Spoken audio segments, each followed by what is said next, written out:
इतना आसान है कैंसर का इलाज, तो फिर ये मर क्यों रहे हैं लोग? तो क्या ये संभव है कि कैंसर का इलाज सबसे कम पैसे में किया जा सके?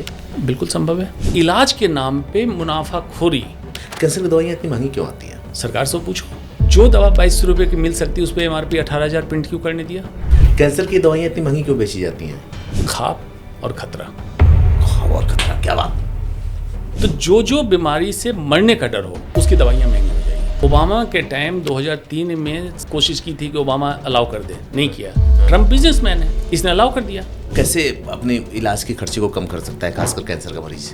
खर्चे काबू में आ जाएंगे। किसी को कैंसर हो जाए और वो अपने आप को प्रकृति को समर्पित कर दे तो वो ठीक हो सकता है या रिस्क है? जंगली कुत्ते को सुना है कैंसर होते हैं? नहीं। लेकिन डोमेस्टिक डॉग को कैंसर होता है। हाँ। क्यों? कैंसर बाजार में बिकता है, हर रोज हम कोशिश करते हैं हमें कैंसर हो। क्या बात, इसके लिए मैं ताली इसलिए बजा रहा हूँ। प्रकृति के पास, बड़ी बात कहा आपने। प्रकृति के पास जाओ। ऐसा क्यों कि विदेश में एक व्यक्ति बिना दवाओं के ठीक हो गया? ये एक केस स्टडी नहीं है, नहीं, इंडिया में लोगों का घर बार बिक रहा है। भाई ये मेडिकल साइंस को पता है, लोगों को बताया नहीं जाता है। क्यों? बाजारवाद खत्म। आप आयुर्वेद की तरफ खेती करवाना शुरू किए हैं और जहां पर लोगों को आप एलोपैथ प्लस आयुर्वेद का इलाज देंगे। सच बताऊं कि कैंसर के रोगी जब मेरे पास आते हैं पीड़ा होती है। If you don't take food as medicine then you have to take medicine as food. बिल्कुल सही बात है, आज ऐसा ही हो रहा है। शिमला मिर्च मटर को रंगना, हमें लगा मेन जड़ तो कैंसर का इधर है। और जितनी चमकदार सब्जी उतना ही बड़ा केमिकल। एग्जैक्टली। ऑर्गेनिक फूड जो बेच रहे हैं, नाटक कर रहे हैं, बहुत उसमें गोरख धंधा है। मैं इनके तह तक उतर चुका हूँ। जब हमने उसको ऐसे करना शुरू किया ना, उसके ऊपर ऐसे, यकीन मानिए कि उसमें मूंग था। सेब पे रात में एक स्प्रे किया गया, सुबह सेब सारे लाल रंग के हो गए थे। ऑर्गेनिक ग्रोथ, जैसे आपके चैनल का ऑर्गेनिक ग्रोथ हुआ, जिसमें समय लगता है। समय लगेगा। डिग्रीधारी वैद्य बेचारे गुमनामी की जिंदगी जी रहे हैं। क्यों? MBBS में सिलेक्शन नहीं हुआ तो आयुर्वेद लिया है उसने। बार बार कैंसर होता तो वो ये बात बताता क्यों नहीं मरीज को? फार्मा लॉबी क्यों चाहेगी कि दवाइयाँ कम लिखे? कंफ्यूजन न हो जाए कि मैं आयुर्वेद का डॉक्टर हूँ, आयुर्वेद के क्वालिफाइड डॉक्टर अलग हैं। मेरा इंटरेस्ट है। कैंसर जो वर्ड निकला, क्रैब, केकड़ा, आयुर्वेद में डिस्क्रिप्शन था कि इसकी जो जड़ें जहां तक फैली हूं वहां से निकालो। कैंसर की दवा पैक्लिटेक्सेल जड़ी बूटी से निकला है। तो आश्चर्य की बात है कि महर्षि चरक ने किस ग्राउंड पे ये लिखा होगा कि पिता का स्पर्म ये डिसाइड करेगा कि लड़का होगा या लड़की होगी, और उसको आज हम कैरियोटाइपिंग से, अल्ट्रासाउंड से कोरिलेट करके देखते हैं। तो सच है। लोग समझते हैं आयुर्वेद साइड इफेक्ट फ्री है। कोविड के टाइम काढ़े पिला के कितने की लिवर। एलोपैथ की दवाई और आयुर्वेद की दवाई साथ में दे सकता है क्या किसी को? मेरा आंसर है नो। मॉडर्न मेडिसिन भी करूँ, आयुर्वेद की दवा दूँ, मैं फेल हो जाऊँगा। आपने बुलंदशहर में खेती की शुरुआत की है। पत्थरों के इस शहर में एक पत्थर था मेरा। ना थी गैया, ना था बछड़ा, ना था बागीचा मेरा। क्या बात, क्या बात। मतलब एक ऐसा आलू उगा रहे हैं जो एंटी कैंसर है। 6 बीमारियों का परसेंटेज ऑफ क्योर मैं अपने जीवन में बढ़ा के दिखा दूँ। आप हॉस्पिटलों को एक नया कॉन्सेप्ट दे रहे हैं। जितने बाबा बन रहे हैं ना धर्मगुरु, वो नौटंकी बंद करें। कोई ऐसी पद्धति लिखी गई है जो कैंसर के रोग में चमत्कारी सिद्ध हो? देखिए, चमत्कार जो शब्द है ना सुखवाद में मंजिल मिलेगी। सुखवाद, बड़ा अच्छा शब्द यूज किया आपने। हाँ, कबीर ने कहा था, नर पशु नारी पशु और पशु संसार, मानव वाको मानिए जाको बुद्धि विचार। बिल्कुल सही बात। भाई ऐसा मत करिए। किसी की मजबूरी का नाजायज लाभ लेना अच्छी बात नहीं है। ये माना कि कैंसर खतरनाक बीमारी है, लेकिन किसी को इसके नाम पे डरा करके उसके घर बार को लूट लेना अच्छा नहीं है, जो आजकल हिंदुस्तान में हो रहा है। जब मैं कैंसर पे पॉडकास्ट करता हूँ, लोगों के सवाल आते हैं, तो यकीन मानिए उन लोगों के जो वो तड़प होती है, वो जो दर्द होता है ना, वो यहाँ भी महसूस होता है, क्योंकि हम बैठ करके यहाँ पे उनको लोगों से कनेक्ट कर सकते हैं, सही राय दे सकते हैं। लेकिन जब कोई ये कहता है कि किसी ने घर बेच दिया, किसी ने खेत खलिहान बेच दिए, किसी ने गहना गुड़िया बेच दिया इलाज के खातिर, और जिन लोगों ने इसको लिया इलाज करने के लिए उन पर ज़रा भी फर्क नहीं पड़ा, तो बड़ा अफसोस होता है। कैंसर खतरनाक बीमारी है, लेकिन ऐसा नहीं कि वो ठीक नहीं हो सकती है। मैं आपको एक किस्सा सुनाता हूँ और उसके बाद इस पॉडकास्ट को शुरू करूँगा, क्योंकि आपको पता होगा कि 25 मई 2025 को, यानी कि मुझे लगता है 1 महीना से भी कम, एक खबर वायरल होती है जिसमें विदेश में एक व्यक्ति को कैंसर होता है और डॉक्टर कहते हैं उससे कि आपको 2 तरह का कैंसर है, एक ब्लड कैंसर है, दूसरा लिम्फोमा है, और आपके पास बहुत कम समय बचा हुआ, आप कीमो शुरू करवा दो। वो व्यक्ति कहता है कि नहीं, जब मरना ही है तो छोड़ो, मैं इसको अपने तरीके से देखूंगा, और वो जंगल में निकल जाता है। वो 4 डिग्री सेल्सियस में तैराकी करता है और जंगल में अपनी रात बिताता है, और कुछ टाइम बाद जब वो अपने डॉक्टर के पास आता है तो ब्लड कैंसर खत्म हो चुका होता है, लिम्फोमा कम हो जाता है। डॉक्टर हैरान था और उसने ये कहा कि अगर मैं इनका डॉक्टर नहीं होता तो मैं कतई मानने को तैयार नहीं होता कि ब्लड कैंसर खत्म हो सकता है बिना इलाज के। क्या ये सच है? लेकिन उसने कहा कि ये सच है। और जब दूसरी बार वो आया तो उसका दूसरा लिम्फोमा भी खत्म हो चुका था।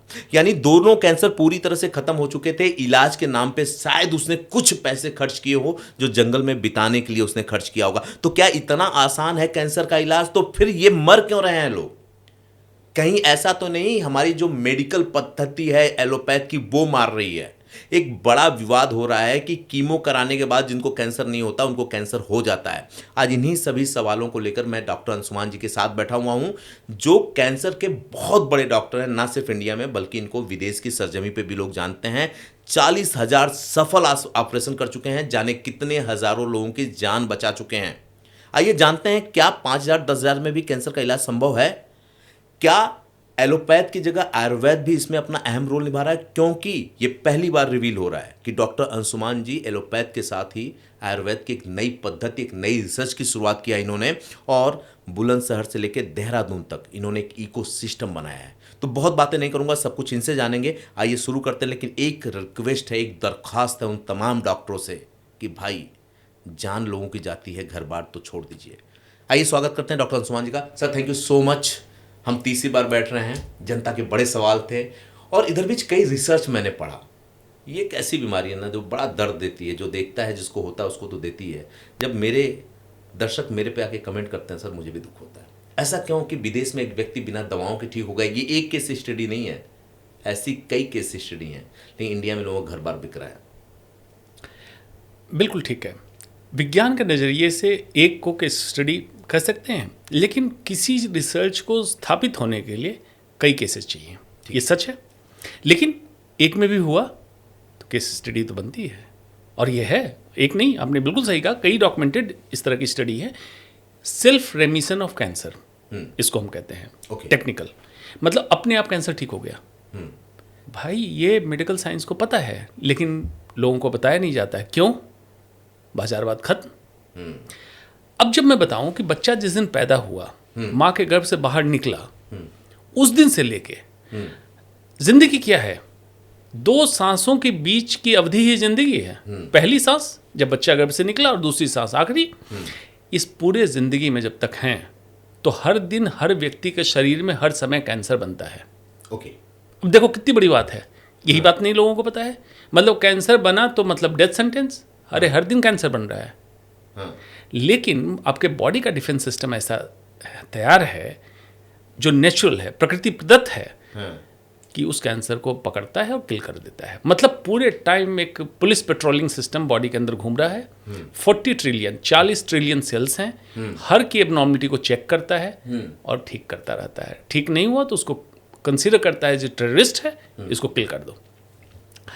अब यही चीज एक उस रूप में आ जाए कि डिटेक्टेबल कैंसर, इसको माइक्रोस्कोपिक कैंसर कहते हैं। मतलब ये डिटेक्ट नहीं आप कर सकते हैं, सेल के अंदर हुआ। अब डिटेक्टेबल कब होगा? एक छोटा ट्यूमर, 1 सेंटीमीटर का ट्यूमर, 10⁹ सेल्स, अब समझ लो 10 पे कितने जीरो हो गए, इतने जब बनेंगे तब 1 सेंटीमीटर का ट्यूमर बनेगा। अच्छा। तो 1 सेंटीमीटर ट्यूमर हम डिटेक्ट करते हैं, कहते हैं very early detected. Bloody detected after 10⁹ cells, not early. Early उसको कहते हैं सेल के अंदर आपने डिटेक्ट कर लिया। अब ऐसे कैंसर भी रेमिशन में यस कई एविडेंस हैं कि मेडिकल साइंस के पास जितनी टेक्नोलॉजी, उससे डिटेक्टेड कैंसर भी रेमिशन में गए। लेकिन क्या सब में पॉसिबल है? Answer is no. क्यों? अब देखो कैंसर पनपा क्यों? जब रोज बन रहा था, रोज मर रहा था, तो अब क्यों पनपा? हमारा डिफेंस सिस्टम इतना कमजोर हो गया, रोगी हो गया, सुसुप्तावस्था में चला गया, पेट्रोलिंग पुलिस की ताकत कम हो गई, कैंसर पनप गया।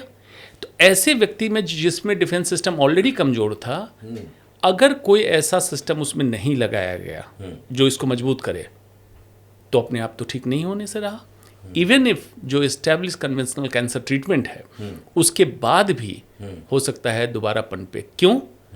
अभी के पॉडकास्ट में पहले मैंने कहा कैंसर बीमारी है ही नहीं, कैंसर एक परिलक्षण है, परिलक्षित होता है।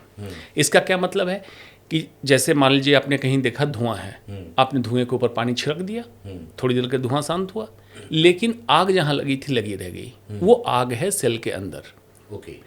उसको आपने करेक्ट नहीं किया, तो अगर आप कन्वेंशनल ट्रीटमेंट कर भी दें, सर्जरी कर दें, कीमो दे दें, रेडिएशन दे दें, दोबारा कैंसर रिलैप्स होगा, क्योंकि आपने उस प्रोसेस को ठीक नहीं किया था। प्रकृति जिसका आपने उदाहरण दिया, प्राकृतिक चिकित्सा या प्राकृतिक चीज़ों में ये आपके डिफेंस सिस्टम को वापस करता है। ओके। यही करता है, बस मजबूत करता है, जिससे आप कैंसर होने से बचते हैं। कैंसर हो जाए, कन्वेंशनल ट्रीटमेंट भी कराएं तो आपकी रिकवरी बेहतर कर देगा।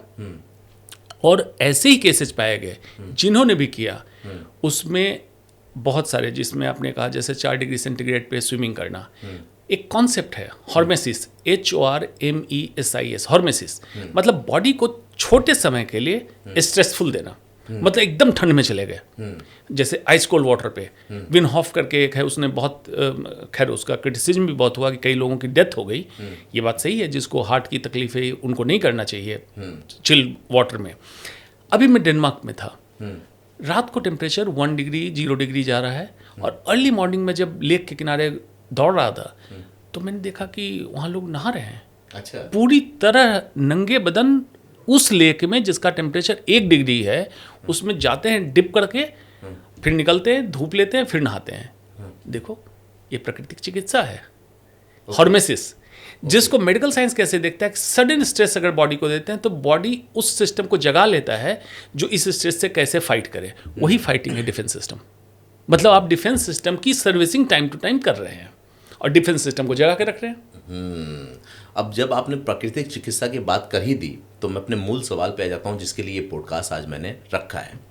आपने धर्मशिला हॉस्पिटल को छोड़ दिया और आपने एक नया प्रयोग शुरू किया है। मैं एक एक करके ये सवाल पूछूंगा, लेकिन इसमें एक समग्रता से सवाल पूछता हूँ कि आप आयुर्वेद की तरफ खेती करवाना शुरू किए हैं और कुछ ऐसा आयुर्वेदिक एक सिस्टम डेवलप कर रहे हैं जहाँ पर लोगों को आप एलोपैथ प्लस आयुर्वेद का इलाज देंगे। तो क्या ये कोई आपकी नई रिसर्च है? इसकी ज़रूरत क्यों आन पड़ी? आप तो बड़े डॉक्टर हैं, बहुत पैसा आपको मिलता होगा, देश दुनिया घूम रहे हैं, लोग आपको बुला रहे हैं, तो इसकी ज़रूरत क्यों आन पड़ी आपको? देखो, डॉक्टर तो बड़ा क्या होगा, हाइट तो वही है। अब देखो, जो शमशान में है, हाँ। उसको अगर शमशान वैराग्य ना हो, हाँ। तो इसका मतलब है वो नशे में था।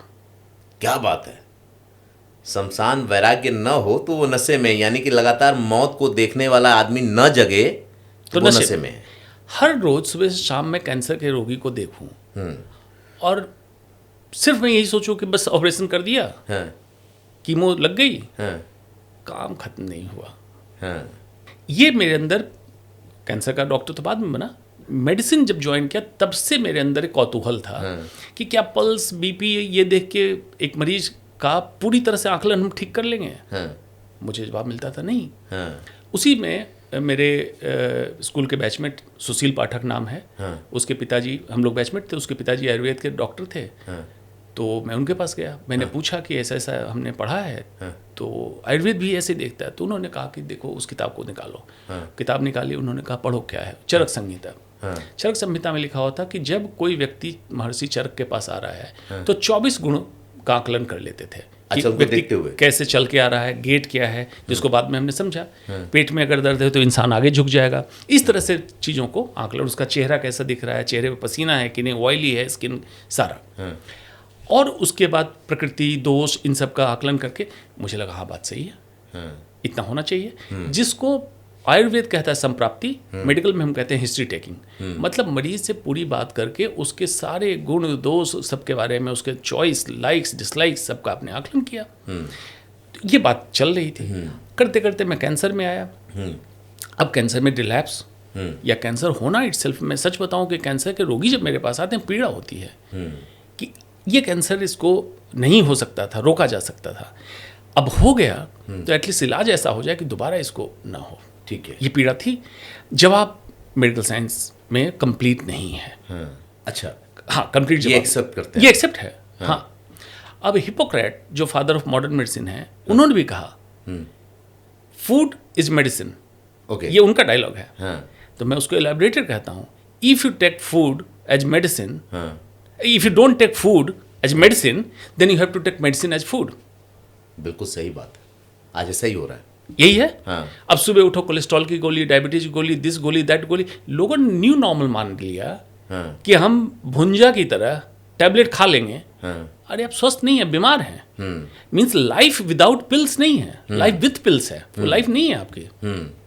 और इसी पे सुनो, लाइफ, जिंदगी क्या है।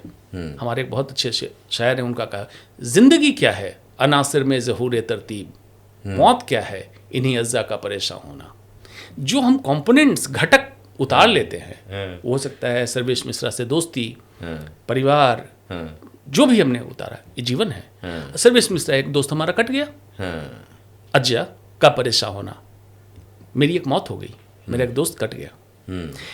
तो सिमिलरली जब लाइफ की फिलॉसफी को समझोगे तो लाइफ ये नहीं है जो लोग समझ रहे हैं, बहुआयामी है। कितने आयाम हैं इसके जीवन के।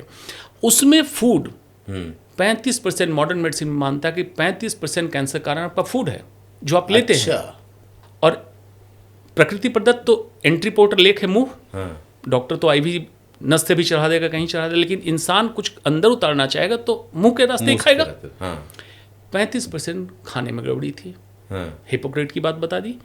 आयुर्वेद में चर्चा आहार विहार सबकी है, प्राकृतिक चिकित्सा में चर्चा है। तो जब हमने तहकीकात करना चालू किया, सब्जियों में हैवी मेटल्स, इंसेक्टिसाइड, फर्टिलाइजर्स, कई तरह के केमिकल से अदरक धोना, शिमला मिर्च मटर को रंगना, इन सब पे याद ही होगा हमने स्टोरी करी थी, यमुना खादर की सब्जियों की स्टोरी, बहुत सारी। हमें लगा मेन जड़ तो कैंसर का इधर है, खाना, वो केमिकल्स जो है, केमिकल्स। और लोग बेचारे, मैं बेचारा इसलिए कह रहा हूँ कि अब हर इंसान हर चीज़ के डिटेल में कैसे जाए। नहीं, उनको तो जानकारी ही नहीं, जानकारी नहीं है। सबसे बड़ी बात है, जो बाहर मार्केट में वो जाता है, बड़ा पैसा देता है कि मैं बड़ी दुकान से अच्छी सब्जी लूंगा, और जितनी चमकदार सब्जी उतना ही बड़ा केमिकल। एग्जैक्टली, उसको तो पता ही नहीं। बहुत अच्छी बात कही आपने। जितना गुड लुकिंग, भाई प्रकृति सर्वेश मिश्रा अंशुमान को अलग अलग देखने में क्यों बनाया? एक ही टाइप क्यों नहीं बना दिया? बात तो सही है। ये ह्यूमन मेड है, जो आपको एक ही टाइप का चमकदार दिखता हो। कोई गोरा भी होगा, कोई काला भी होगा। और बाग तो वही है जिसमें कई रंग के फूल होंगे। बात तो सही है। वो बाग क्या जिसमें सिर्फ सफ़ेद ही फूल हो। आप जाते हैं, एक ही साइज का, एक ही शेप का, एक ही चमक का फल चाहिए, इम्पॉसिबल है, ह्यूमन मेड है, जेनेटिकली मॉडिफाइड, GMO। तब मैं खेती में उतरा। खेती में उतरा तब मैंने देखा कि प्राकृतिक तरीके से खेती, ऑर्गेनिक भी मैं इसलिए नहीं बोलता हूँ कि वो नाटक है। ऑर्गेनिक फूड जो बेच रहे हैं, नाटक कर रहे हैं, बहुत उसमें गोरख धंधा है। मैं इनके तह तक उतर चुका हूँ। मैं एक एग्जांपल बताता हूँ आपको। अभी मैं सेब लेकर के आया था, वो सेब ना कुछ ज़्यादा ही चमक मार रहा था। तो अब घर आ गया था, तो मैंने कहीं देखा था वीडियो में मोम की कोटिंग, मोम की कोटेड होता है। मैंने अपनी पत्नी से बोला कि अच्छा लाओ इसको देखते हैं। ब्लेड, पतली सी ब्लेड थी। जब हमने उसको ऐसे ऐसे करना शुरू किया ना, उसके ऊपर ऐसे से, यकीन मानिए कि उसमें मोम था, सच में मोम था। अब आप बात आगे बढ़ाएं। मैं बता देता हूँ इसी पे। नेचुरल तरीके से प्लांट अपने फल को प्रोटेक्ट करने के लिए वैक्स करता है, वो नेचुरल वैक्स है। वो होता है। लेकिन मेरे दोस्त का बागान है सेब का, श्रीनगर, कश्मीर में, श्रीनगर से आगे बागान में ले गया। एक बागान में देखा कि हरे रंग की जाली वाला कपड़ा जो होता है घेरा हुआ है, उसके अंदर ले गया। तो मैंने बोला ये क्या है भाई बाकी बागान से? बोला कि अपने खाने के लिए है। तो मैंने कहा क्या अंतर है? तो इसमें कोई स्प्रे नहीं किया गया है। मैंने कहा बाकी में क्या कर रहे हैं? तो उसने पैकिंग दिखाई। दिल्ली के व्यापारी गए हुए थे। सेब पे रात में एक स्प्रे किया गया, सुबह सेब सारे लाल रंग के हो गए थे। मुझे दिखाया हुआ है। मैं कोई भी बात कहता हूँ पहले तहकीकात करके तह तक जाता हूँ तभी बताता हूँ। उसके बाद सुबह सेब में उसकी कोटिंग हुई, wax coating, this coating, that coating, कहीं फॉर्मलिन की कोटिंग होती है, कहीं कुछ होता है बहुत। उसके बाद पैक किया गया। कभी पॉसिबल नहीं है कि प्रकृति ने से पेड़ से फल अलग हो जाए और 2 महीने 4 महीने तक वैसा ही रह जाए। उसके लिए आपको करना पड़ेगा। वो सारे जहर कैंसर का कारक है, हार्ट अटैक का कारक है। तब मैं खेती पे गया। खेती पे जब गया तो ऑर्गेनिक जो बात आपने कही, ऑर्गेनिक जैसी कोई चीज़, नेचर, प्रकृति, ऑर्गेनिक का मतलब क्या होगा? As it is. ऑर्गेनिक का ये मतलब होता है ऑर्गेनिक ग्रोथ। जैसे आपके चैनल का ऑर्गेनिक ग्रोथ हो, जिसमें समय लगता है, समय लगेगा। वो इंजेक्शन देकर के उसको ऐसे नहीं कर दिया हमने, बढ़ा दिया। अगर गेहूं के फसल को तैयार होने में 90 डेज लगने हैं तो लगेंगे। हाँ, ये तो बहुत पहले से लिखा हुआ है। हाँ, हमारे पूर्वज जो खेती करते थे, एग्रीगेरियन सोसाइटी है, खास करके गंगा के बेल्ट में रहने वाले सभी जानते हैं कि भाई जो समय लगना लगेगा। अब आप जल्दी के चक्कर में, ज़्यादा प्रोड्यूस करने के चक्कर में आपने ये दिया, जेनेटिकली मॉडिफाई किया, फर्टिलाइजर डाला, बहुत कुछ किया, इसके कारण आप बेसिकली बीमारी प्रोड्यूस कर दिए खेत में ही। Now food has become poison, जिसको मैं कह रहा था food is medicine, food has become poison. अब डेली आप पॉइजन लेंगे तो बॉडी का डिफेंस सिस्टम कब तक आपके साथ देगा? कारण वहाँ था, इसलिए मैं इस पे गया।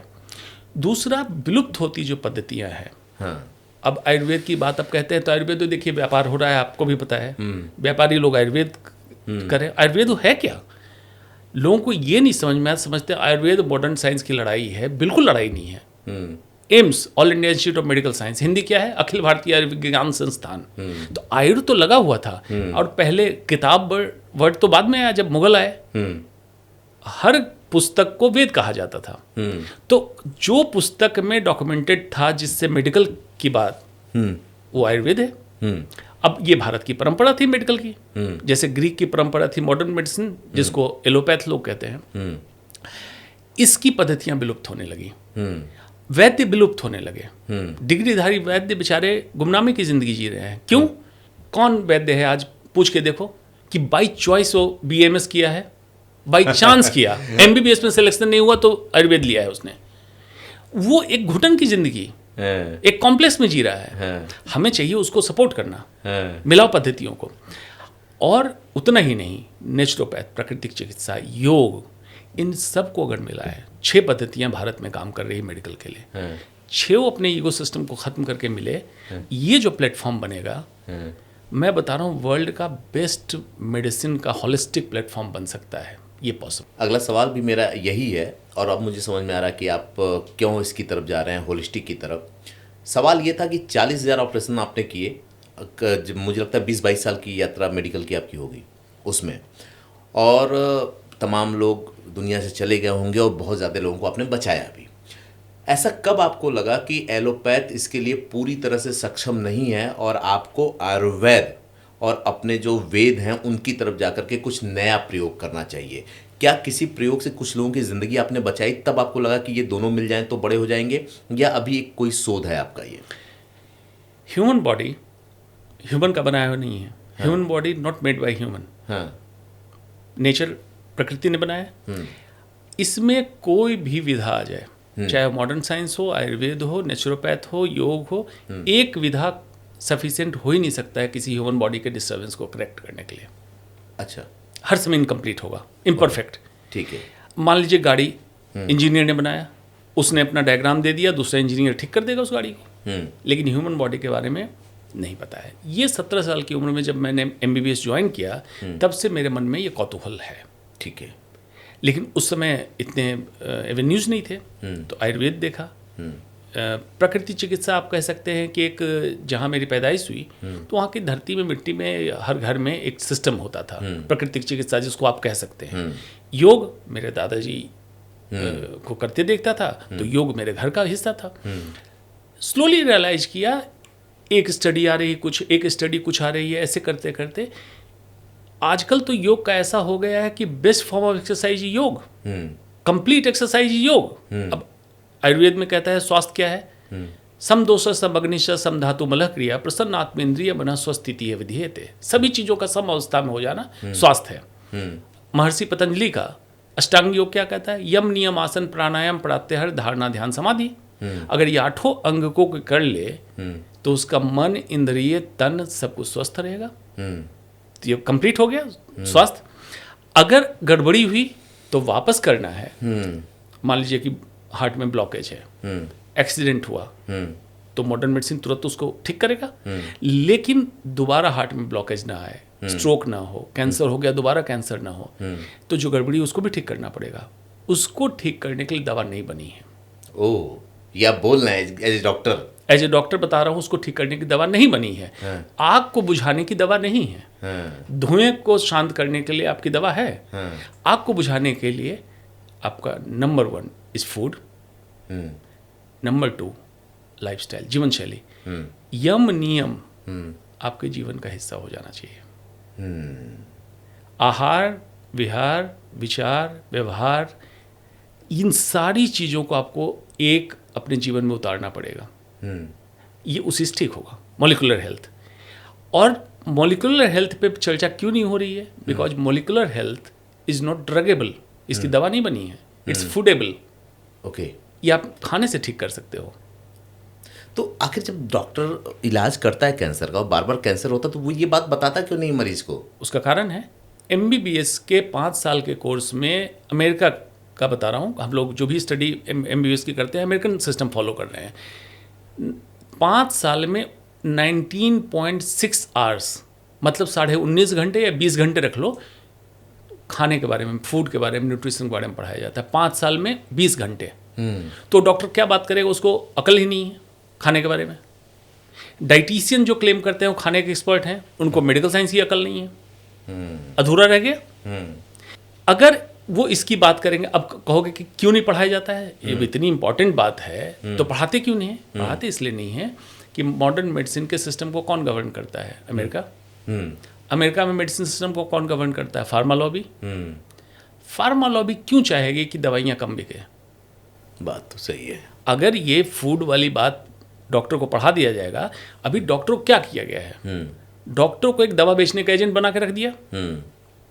अगर डॉक्टर आपके जीवन शैली की, आपके खाने पे, आपके सोचने पे, आपके विचार पे, आपके योग प्राणायाम पे बात करने लगेगा तो रोगी कम होंगे, और जो रोगी बनेंगे वो परमानेंटली क्योर हो जाएंगे। और फिर फार्मा लॉबी का नुकसान होगा। फार्मा लॉबी का नुकसान होगा। अभी क्या है, मरीज हाइपरटेंशन लेके आपने दवा दी, फिर से बीपी को 6 महीने 1 साल में बढ़ गया, दवा बढ़ा दी, दूसरी दवा ऐड कर दी, same diabetes, same heart attack. Ultimately फिर उसको हार्ट अटैक क्यों हुआ है? अगर बीमारी ठीक नहीं की आपने, मशीन ठीक किया। मशीन ठीक किया, एग्जैक्टली मशीन की रिकॉर्डिंग ठीक कर दी आपने। इसका मतलब ये बड़ा अहम पॉइंट है, जो लोग अपने घर में बैठे परेशान हैं वो शायद इस क्वेश्चन से समझ पाएं कि कैंसर जैसी बीमारी या कोई भी बीमारी सिर्फ मेडिसिन से ठीक नहीं की जा सकती। आपकी जीवन शैली और आपके विचार उसको क्योर करने के लिए सबसे ज़्यादा जिम्मेदार है। ये कहना बराबर का हिस्सेदार है। अच्छा। आपकी बीमारी को ठीक करने में मेन ट्रीटमेंट उतना ही जिम्मेदार है आपकी जीवन शैली, आपका विचार, मानसिक स्वास्थ्य, ये उतना ही रिस्पॉन्सिबल है। इसलिए मेंटल हेल्थ, लाइफस्टाइल, इसकी चर्चा होनी ही चाहिए। कैंसर मरीजों में खास करके योग, प्राणायाम, प्राकृतिक चिकित्सा, इसकी बात होनी चाहिए। चलिए थोड़ा सा और डीप चलते हैं, क्योंकि आपने ऐसी टॉपिक छेड़ ही दी है। मॉडर्न मेडिसिन में हमने खूब बात की, एलोपैथ पे बात की, कैंसर के ऑपरेशन पे बात की, बाकी चीज़ों पे। अब आप जब खेती की तरफ जा रहे हैं, एक डॉक्टर होकर के किसान बन रहे हैं, एक चीज़ तो मैंने देखा जब मैं जी न्यूज़ में था और आज जब मैं आपके साथ बैठा हूँ, तो आपने अपने चोले को भी बदला, लाइफ स्टाइल को बदला। आज जब आप मेरे ऑफिस आते हैं, मैं पूछता हूँ ये खाएंगे वो खाएंगे, तो आप कुछ नहीं खाते। एक ज़माने में सब कुछ खाते थे। इतना कंट्रोल किया आपने, और आप हमेशा वेद की बात करते हैं, आप हमेशा आयुर्वेद की बात करते हैं, नेचर की बात करते हैं। तो क्या कैंसर जैसी बीमारी का कोई जिक्र वेदों में, उपनिषदों में पहले से था, और इसके इलाज के बारे में कुछ बताया गया था? बहुत अच्छा सवाल है। लोग ये समझते हैं कि कैंसर मॉडर्न मेडिसिन का इन्वेंशन या खोज है। बिल्कुल गलत है। सुश्रुत संहिता माना जाता है 10,000 साल पुरानी किताब है, 10,000 साल पहले। उसमें कैंसर की पूरी चर्चा है। अच्छा। कैंसर को अर्बुद कहा गया। अर्बुद। अच्छा। अर्बुद। ओके। और ट्यूमर को ग्रंथि कहा गया था। ओके। महर्षि सुश्रुत ने डॉक्यूमेंट किया है कि कैंसर का सर्जरी, ऑपरेशन कैसे करना है, लिखा हुआ है। हाँ। उसके बाद क्या क्या प्रिकॉशन लेना है, हाँ। ये लिखा हुआ है। महर्षि चरक ने मेडिसिनल पार्ट दिया है कि अपने लाइफस्टाइल में क्या क्या चेंजेस करो, कौन कौन सी औषधियाँ हैं। हाँ। महामारी का जिक्र उसमें है। हाँ। जो आज हम समझते हैं महामारी, ये भी हुई महामारी तब से है। हाँ। तो ये कोई नई बीमारी नहीं है। ये जरूर है उस समय ये बीमारी रेयर थी। आज से 40 साल पहले भी, 50 साल पहले का हिस्ट्री उठा के देखें, कैंसर इतना कॉमन नहीं था, रेयर बीमारी थी।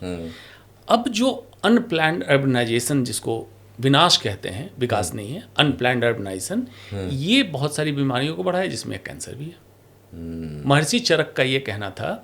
अच्छा दर्शकों, मैं कहता चलो मैं मॉडर्न मेडिसिन का डॉक्टर हूँ, कन्फ्यूजन ना हो जाए कि मैं आयुर्वेद का डॉक्टर हूँ। आयुर्वेद के क्वालिफाइड डॉक्टर अलग हैं, मेरा इंटरेस्ट है, पढ़ता हूँ। महर्षि चरक का ये कहना था, जिस एरिया में आप रहते हैं, बीमारी का कारण और बीमारी का निवारण उसी एरिया में है। अच्छा, कितनी बड़ी बात है, बहुत बड़ी बात है। उस समय उन्होंने कहा। हाँ, कारण मतलब उस एरिया में अगर आपके वातावरण में कोई गड़बड़ी होगी, उसी कारण बीमार होंगे, हाँ। और उसको ठीक करने की औषधि वही है। 10,000 साल पहले उन्होंने ये कहा था, जो आज प्रासंगिक है। आज प्रासंगिक है।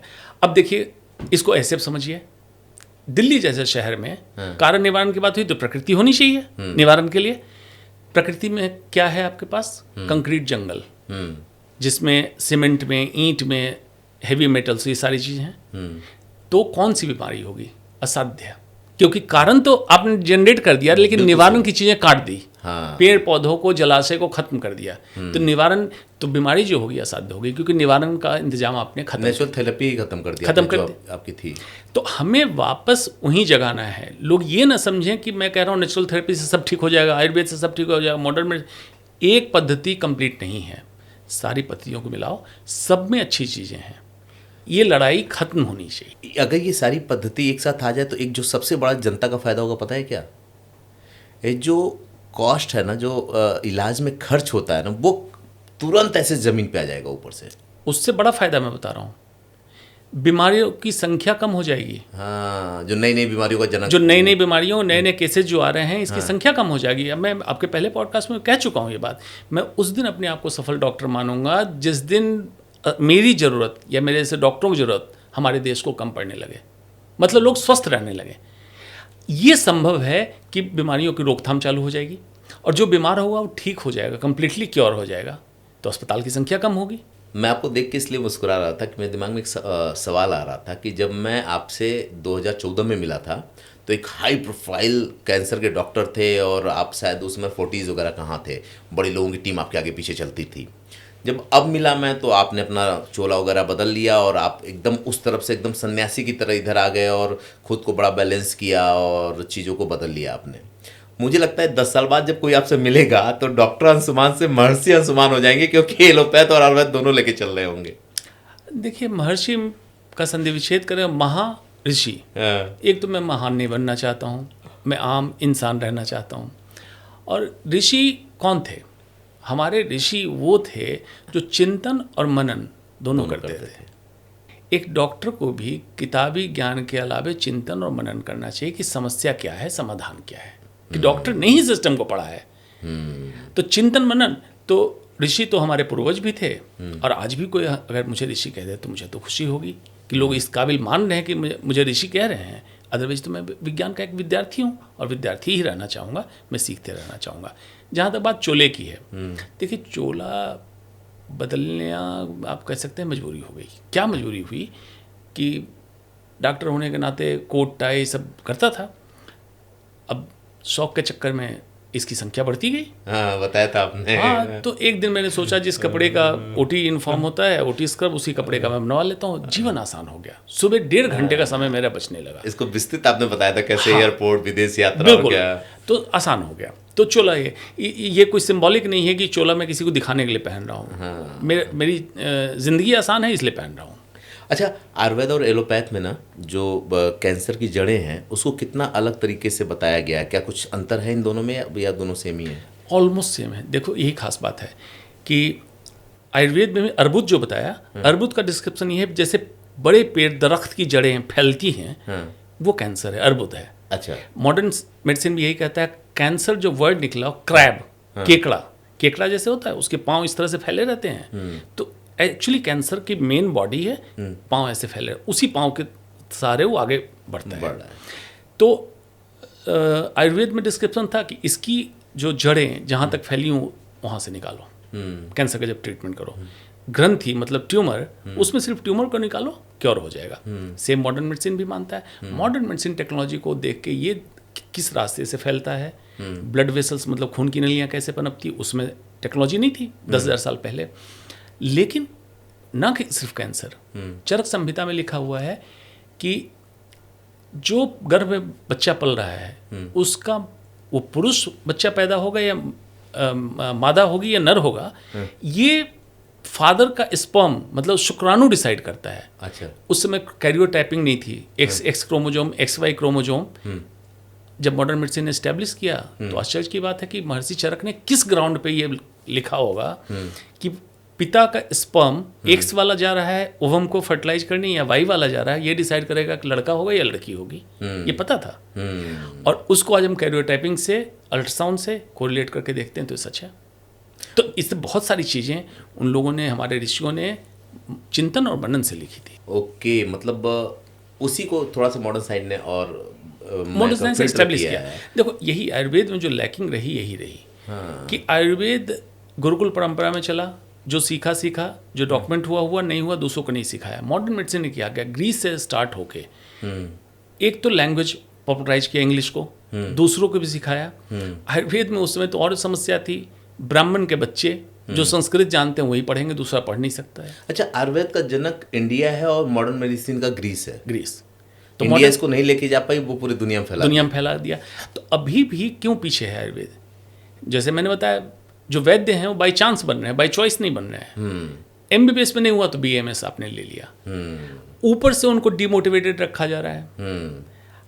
अगर एक अम्ब्रेला ऐसा बनता है जिसमें MBBS, BAMS, नेचुरोपैथ, योग, सबके एक्सपर्ट लोग मिलके अगर इस पे चिंतन मनन करें अपने अहंकार को हटा के, मैं कह रहा हूं कि दुनिया उसको चमत्कार समझेगी, लेकिन मैं उसको देख पाता हूं कि चमत्कार नहीं है, संभव है।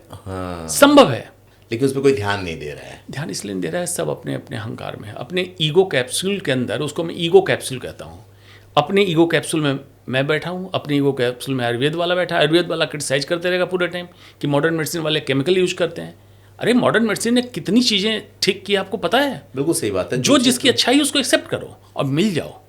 अच्छा, एक वजह और भी मैं मानता हूँ, जैसे जो आयुर्वेद है वो बिल्कुल खुला मार्केट में है कि लोगों को पता है किस चीज़ की कीमत कितनी है, इसकी क्या है। और जो मॉडर्न मेडिसिन है उसमें कीमत नहीं पता है, तो आयुर्वेद में कमाने के चांसेस कम है, उसमें कमाने के चांसेस ज़्यादा है। नहीं, आयुर्वेद जो आप मार्केट में देख रहे हैं आयुर्वेद है नहीं। अच्छा, जो कुछ व्यापारी लोग नीले पीले बॉटल में बंद करके टेलीविजन में प्रचार करते हैं, आयुर्वेद है ही नहीं वो बकवास है। लोग उसी को आयुर्वेद समझ लेते हैं। आयुर्वेद दूसरा, किचन के मसाले आयुर्वेद नहीं है। आयुर्वेद कोई नुस्खा नहीं है। लोग यही सब समझते हैं, इसीलिए आयुर्वेद को सीडो साइंस माना जाता है। आयुर्वेद में आपका प्रकृति, दोष, गुण सबका पहले संप्राप्ति बना के, अगर आयुर्वेद की एक औषधि में इफेक्ट है, मतलब हम चाह रहे हैं उसका असर है, तो साइड इफेक्ट भी होगा ना। लोग समझते हैं आयुर्वेद साइड इफेक्ट फ्री है। हाँ, अभी तक तो यही माना जाता है। कोविड के टाइम काढ़े पिला के कितने की लिवर और किडनी खराब कर दी। ये तो एक बड़ा अहम सवाल है कि कोविड में लोगों ने उसका गिलोय का काढ़ा इतना पिलाया कि लिवर ही खत्म हो गया। दालचीनी, काली मिर्च, अरे भाई अगर उसका इफेक्ट था तो साइड इफेक्ट भी होगा ना। किसी ने सोचा ही नहीं। कोई भी आके अपना चैनल बना रहा है, कुछ भी बोले जा रहा था। तब भी मैंने ऑब्जेक्ट किया था कि अपने गुण दोष का पहले संप्राप्ति बनाए डिग्रीधारी वैद्य के पास जाके, और तब समझें आपको लेना है भी नहीं लेना है, लेना है तो किस डोज में लेना है। लोग समझते नहीं, लाइटली लेते हैं चीज़ों को। खैर, ये एक बड़ी बात है। और क्या होता है ना कि जब से डिजिटल मीडिया आई ना, आयुर्वेद को ऊपर तो उठाया है इसने, लेकिन तमाम भ्रम भी पैदा किया, क्योंकि जो आया वो ज्ञान, आप सही कर रहे हैं कि ज्ञान बांटना शुरू करता है। अच्छा, एक सवाल कैंसर पर लेता हूँ मैं।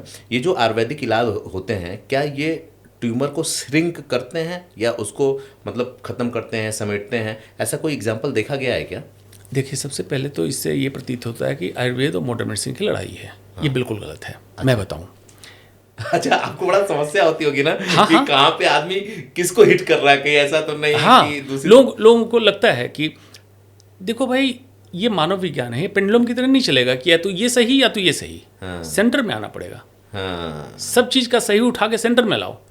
अब ये मैं क्यों कह रहा हूँ, मलेरिया की दवा क्विनिन बनी, कहाँ से बनी? सिनकोना के छाल से, पेड़ की छाल से। चाइना की एक जड़ी बूटी से बना आर्टिमेसिन, एंटी मलेरियल। कैंसर की दवा पैक्लिटेक्सेल एक जड़ी बूटी से निकला है। तो जब उसको मैं कहूँ पैक्लिटेक्सेल मॉडर्न मेडिसिन हो गया, तब तो आप कहते हो मॉडर्न मेडिसिन की दवा, तब आयुर्वेद नहीं कहते हो। जब तक जड़ी बूटी तो आयुर्वेद है। आयुर्वेद की प्रॉब्लम ये डॉक्यूमेंट नहीं किया, रिप्रोड्यूसिबल नहीं बना है। मैं कर रहा हूँ तो आप भी कर लेंगे। उसके इसको शुद्धिकरण करके, एक्सट्रैक्ट करके लैब में एस्टैब्लिश नहीं किया। ये प्रॉब्लम रही। अब जैसे इसको ऐसे समझिए कि आपका मकान और मेरा मकान एक ही ज़िले में है। ठीक है। तो आपको लगा कि मैं हिंदी बोल रहा हूँ, क्योंकि आप समझ पा रहे हैं। इसमें मकान पर्शियन, ज़िला उर्दू, आपका और मेरा बस हिंदी है। लेकिन अगर इसी चीज़ को मैं पैक्लिटेक्सेल बोल रहा हूँ तो मॉडर्न मेडिसिन जैसा लगा, इंग्लिश लेकिन अगर मैं बोल लूँ फला फला जड़ी बूटी तो आयुर्वेद, ऐसा नहीं है। कोई लड़ाई है ही नहीं, ये लैंग्वेज का है। अगर किसी जड़ी बूटी में दवा है तो मॉडर्न मेडिसिन एक्सट्रैक्ट करे, उसको रिप्रोड्यूस करे, डोज डॉक्यूमेंट करे, यही मिलने की जरूरत है। क्या संभव है मॉडर्न मेडिसिन और आयुर्वेद मिल जाए? क्योंकि एक व्यक्ति जो मॉडर्न मेडिसिन वाला, आपको छोड़ दो, क्योंकि आपको इसलिए छोड़ दो ना कि आप एक अपवाद हो। जिसने ये उठाई, मैं गूगल में सर्च कर रहा था तो उसने बताया कि आप पहले डॉक्टर हैं जिसने तमाम चीज़ों पे उंगली उठाई है। ऐसा एलोपैथ में कोई था नहीं। लेकिन क्या एक डॉक्टर एलोपैथ की दवाई और आयुर्वेद की दवाई साथ में दे सकता है क्या किसी को? इस पे मेरा आंसर है नो। कारण क्या है, मैं मिलाने की बात क्यों कह रहा हूँ? देखो, मिक्सोपैथी नहीं है, मिक्सोपैथी ठीक नहीं है। मतलब मैं मॉडर्न मेडिसिन भी करूँ, आयुर्वेद की दवा दूँ, मैं फेल हो जाऊँगा। मिलाने का मतलब कि अंडर वन रूफ एक मरीज आया, वो चाह रहा है कि मुझे कंप्लीट सॉल्यूशन दे दो, तो उसको इवेल्युएट करने वाले सारे एक्सपर्ट बैठे हैं। मॉडर्न मेडिसिन, आयुर्वेद, नेचुरोपैथ, योग, सब बैठ गए। अब उसको अभी जरूरत मॉडर्न मेडिसिन की दवा की दो, जीवन शैली में क्या क्या करेक्शन चाहिए, आयुर्वेद की कौन सी औषधि दो, योग कौन सा बताओ, ये चालू करो। स्लोली 2-3 महीने में आयुर्वेद मॉडर्न मेडिसिन की दवा विड्रॉ करने लगो, आयुर्वेद की औषधि विड्रॉ करने लगो, जीवन शैली चेंज हो गई, वो बंदा पहले से ज़्यादा स्वस्थ महसूस करने लगा। आप हॉस्पिटलों को एक नया कॉन्सेप्ट दे रहे हैं। ये कॉन्सेप्ट अभी तक वर्ल्ड में कहीं नहीं है, मैं यही चाह रहा हूँ। ये हम पहली बार रिवील कर रहे हैं कि एक हॉस्पिटल अगर कैंसर के डॉक्टर को रखता है तो वो साथ में काउंसलिंग के लिए योगा टीचर भी रखे और आयुर्वेद का भी रखे, ताकि कैंसर जैसे रिड्यूस होता है परमानेंट क्योर करने के लिए वो आयुर्वेद पे शिफ्ट करे, लाइफ स्टाइल बदलने के लिए योग पर लेकर के जाए, और एक ऐसा काउंसलर हो जो उसकी मनोदशा को भी बदले। ऐसा कह रहे हैं आप? इस पे मैं काम कर रहा हूँ और ये मैं अपने जीवन में स्थापित करके इसका परिणाम दिखा के जाऊँगा। क्या बात है। और ये संभव है, कोई भी पद्धति जितना परसेंटेज क्योर रेट दे रही है उससे हर बीमारी, specially hypertension, diabetes, obesity, polycystic ovarian disease, Alzheimer disease जिसको डिमेंशिया कहते हैं, और कैंसर, 6 बीमारियों का परसेंटेज ऑफ क्योर मैं अपने जीवन में बढ़ा के दिखा दूंगा। कई लोगों के लिए ये पॉडकास्ट रिसर्च का विषय होगा। कुछ ऐसी चीज़ें रिवील हो रही हैं ना जो अभी तक नहीं हुई हैं। ये इसलिए ज़रूरी है कि पढ़ा लिखा जो मॉडर्न मेडिसिन का डॉक्टर है वो दूसरे सब्जेक्ट को पढ़ नहीं रहा है। जो दूसरे लोग हैं वो मॉडर्न मेडिसिन को गाली दे रहे हैं। उनको एनाटॉमी, बॉडी संरचना नहीं मालूम है और मॉडर्न मेडिसिन को गाली दे रहे हो। खैर, आप जो कह रहे हैं ये आइडिया अगर एक साथ आ जाए ना तो मुझे लगता है ये मिक्सोपैथी तो नहीं होगी, लेकिन एक नया चलन शुरू हो जाएगा जिसपे न तो कभी एलोपैथ पे कोई उंगली उठाएगा, न तो कोई आयुर्वेद पे उठाएगा। उसको पता चल जाएगा कि ये पूरा एक प्रोसेस है, ऊपर से लेकर के नीचे तक आओ, एक आदमी पूरी तरह से स्वस्थ हो जाएगा। खैर, हम आते हैं अगले क्वेश्चन पे, क्योंकि ना बहुत से सवाल पूछने का मन कर रहा है, टाइम भी बढ़ रहा है। और क्या होता है कि जब 1.25 घंटे से ज़्यादा हो जाता है तो वो कहता है जो दर्शक हमारा कि ना इसको तोड़ के देते तो अच्छा होता। मेरी लालच होती है एक बार में कोई देख ले तो अच्छा है, क्योंकि उसको सारी चीज़ें पता चल जाएगी।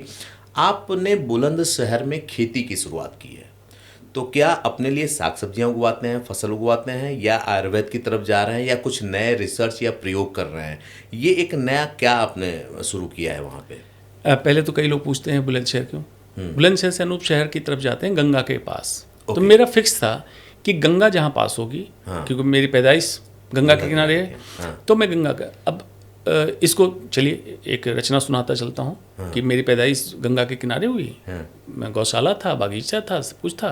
तो एक बार कहीं से मैं कुछ प्रोग्राम करके लौट रहा था, दिल्ली हवाई अड्डे पे फ्लाइट उतरने वाली थी। मैं ढूंढ रहा था कि मेरा घर कहाँ होगा। तो मुझे सिर्फ यहाँ बड़ी बड़ी इमारतें, टिमटिमाती बत्तियाँ दिखी, न गंगा न बागीचा। तो उसी में से मैंने कुछ लिखा था, उसके बीच की 4 पंक्तियाँ ये हैं। मैंने दिल्ली को कहा कंक्रीट जंगल। दिल्ली से मतलब है एनसीआर पूरा, पत्थरों का शहर। पत्थरों के इस शहर में एक पत्थर था मेरा, ना थी गैया, ना था बछड़ा, ना था बागीचा मेरा।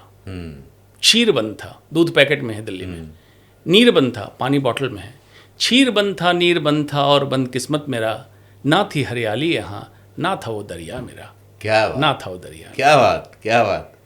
अगर इसको स्वास्थ्य से जोड़िए तो दिल्ली एनसीआर में रहने वालों के पास न जलाशय है, न बाग बगीचा है।